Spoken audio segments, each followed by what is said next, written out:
You know what? We're gonna do it live. Screw it, we'll do it live. I mean, normally we're given some kind of forewarning that there's big news on the way, that there's big news popping like Overrun and Bakker. This time, it didn't happen, which is unfortunate because I like being at my computer and ready to tackle the news when it rolls in.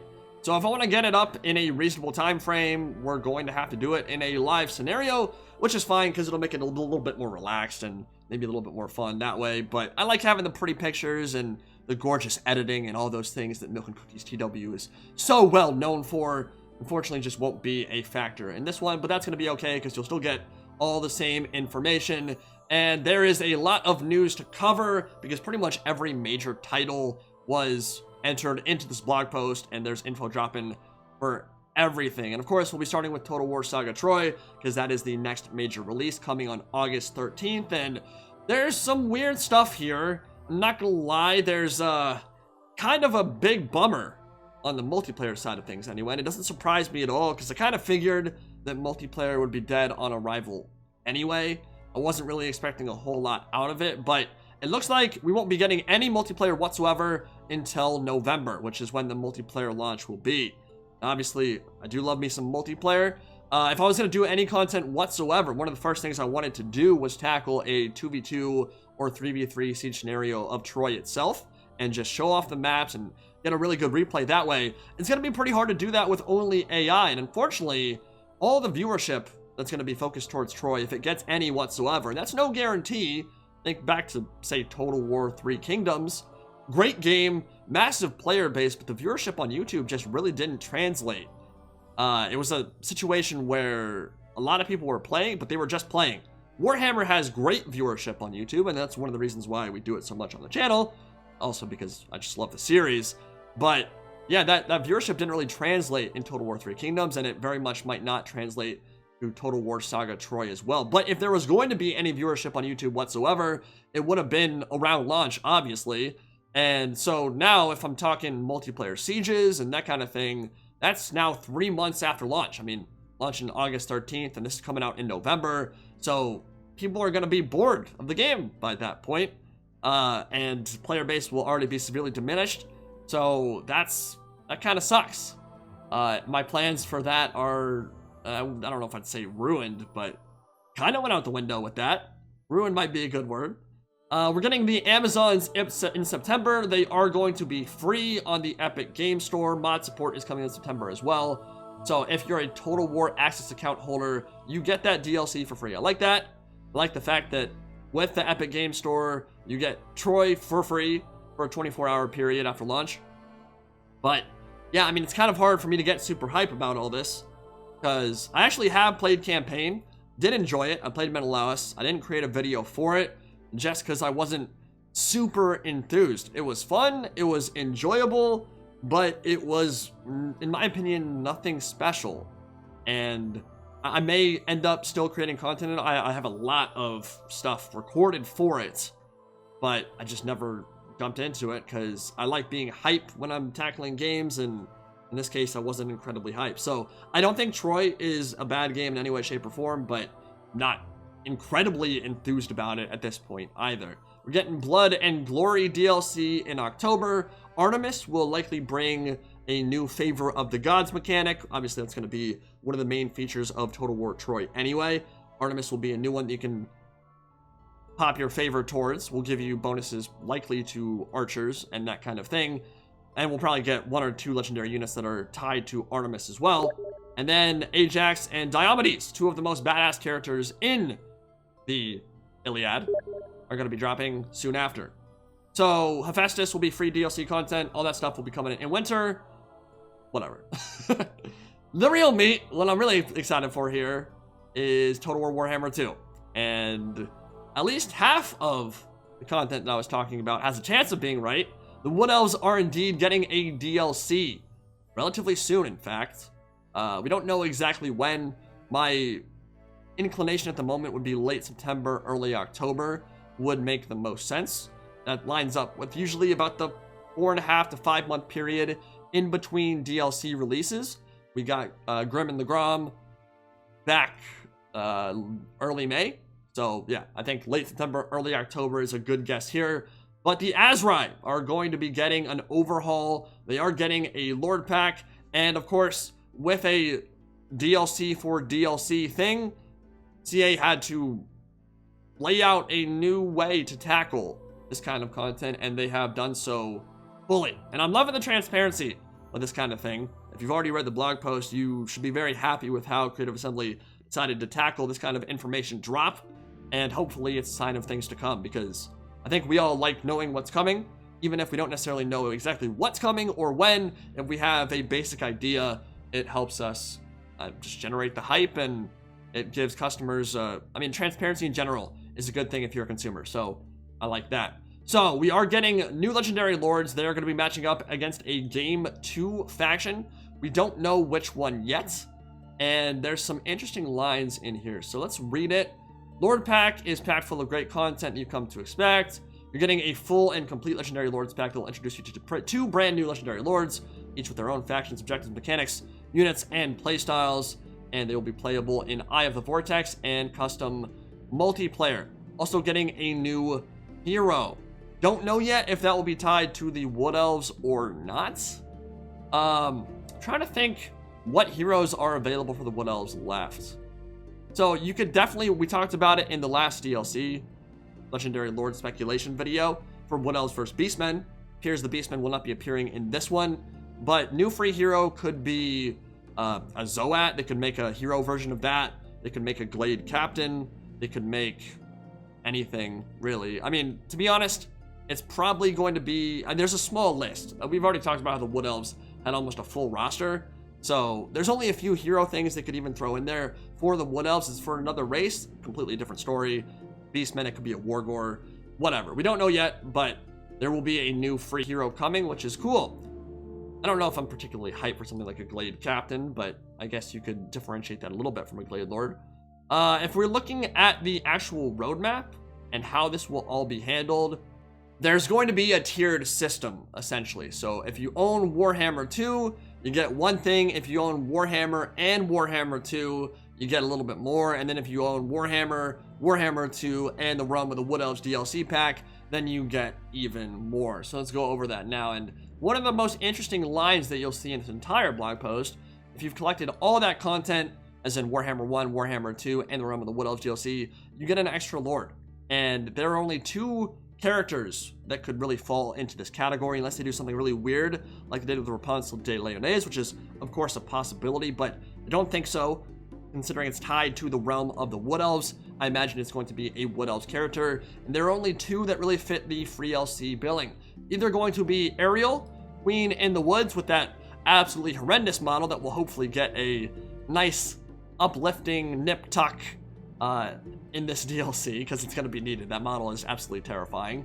Or it's going to be Drycha, Briar Maven of Woe. I do love me some Drycha Hamadreth. Seeing some power armor for a character would be absolutely hilarious, but I don't think it's going to be here. We'll be seeing more the original Drycha on foot. So don't know if it'll be Ariel or Drycha, but it will be one of them as a free LC if you own Warhammer 1, Warhammer 2, and the Realm of the Wood Elves Lord Pack. So if you take a look down here, they kind of break it all down. This is kind of how we figured they would handle DLC for DLC. Essentially, if you own X, you get X. You're still going to be getting a free LC update, even if all you own is Warhammer 2. You'll be getting the free LC hero, you'll be getting the game update, the overhaul, presumably to the Wood Elves. By the way, this is all great news if you're a Beastmen fan as well. I would have loved it for the Beastmen to come first. In fact, I truly believe the Beastmen should have come first. I think they needed love a little bit more than the Azrai. But the fact that we're even getting a DLC for DLC Lord Pack means that we're getting Beastmen before Warhammer 3. So, fear not. If you're calling the Beastmen the red-headed stepchildren, you wouldn't be wrong. But we're still getting that stuff before Warhammer 3 drops, so we can keep our heads up on that front. So if you own Warhammer 2 and this new DLC, you get the 2 Legendary Lords, all the characters, Vortex campaign, and all that content. Warhammer 1, Warhammer 2, and this new DLC. You get the Old World update for the Wood Elves, so they're going to be overhauling that. That is confirmed. Hopefully reworks to Amber. Hopefully reworks to the World Roots mechanic to make that a lot more interesting. Maybe teleporting armies across the world to other important World Roots locations. like in the Gaian Vale, like in the Heart of the Jungle in the Southlands, would be a super nice addition. And then if you own all the content, you get the free LC character, going to be Drycha or Ariel on top of everything else, and use in Mortal Empires to boot. So I don't think it's actually that confusing, but you can look at the full breakdown there if you would like to. Pretty happy with how they're handling that. And now I guess we speculate a teeny bit about who they'll be matching up against. There is a Game 2 race they will be going up against. Likely, my thinking is going to be the Skaven.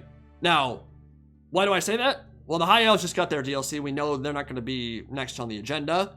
Dark Elves got one in December. They don't have very much left at all, either in terms of characters or units. I honestly don't think the Dark Elves ever need another DLC, ever. I could probably say the same thing for the High Elves. And then if we're talking about the Lizardmen,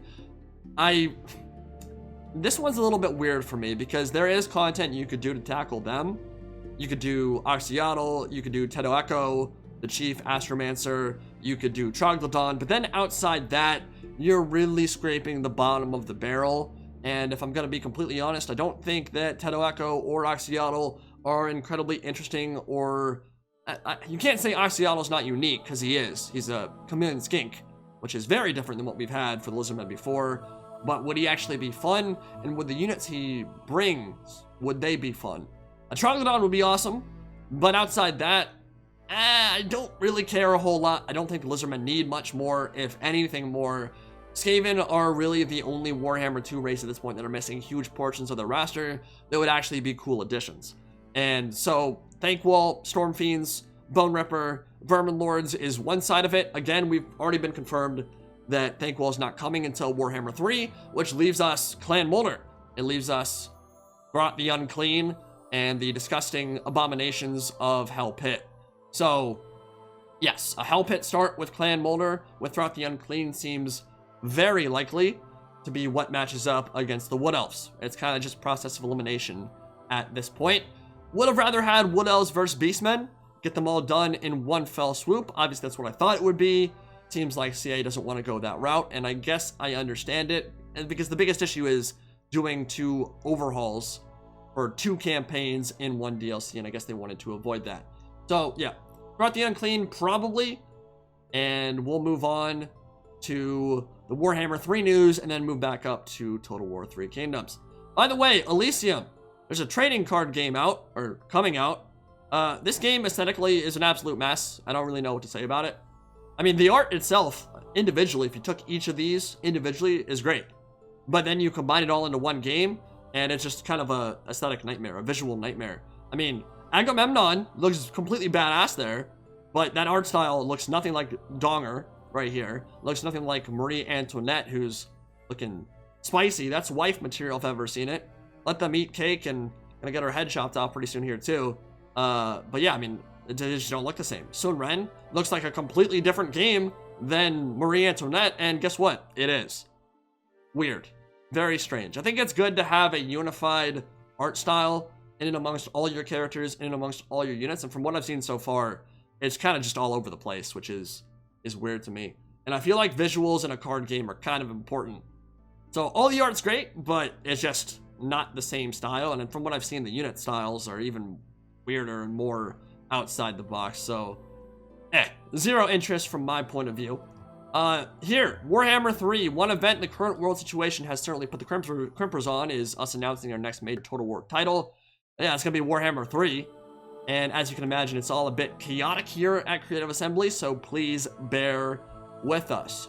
And chaos confirmed, boys. None of us had any idea that was coming, but this line, yeah, if you had any doubts about Kislev, let those notions be dispelled.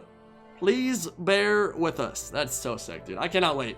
I cannot wait to ride down my enemies with the sons of Ursun, the polar bear and the grizzly bear cavalry. Gonna be so glorious. When will that announcement come?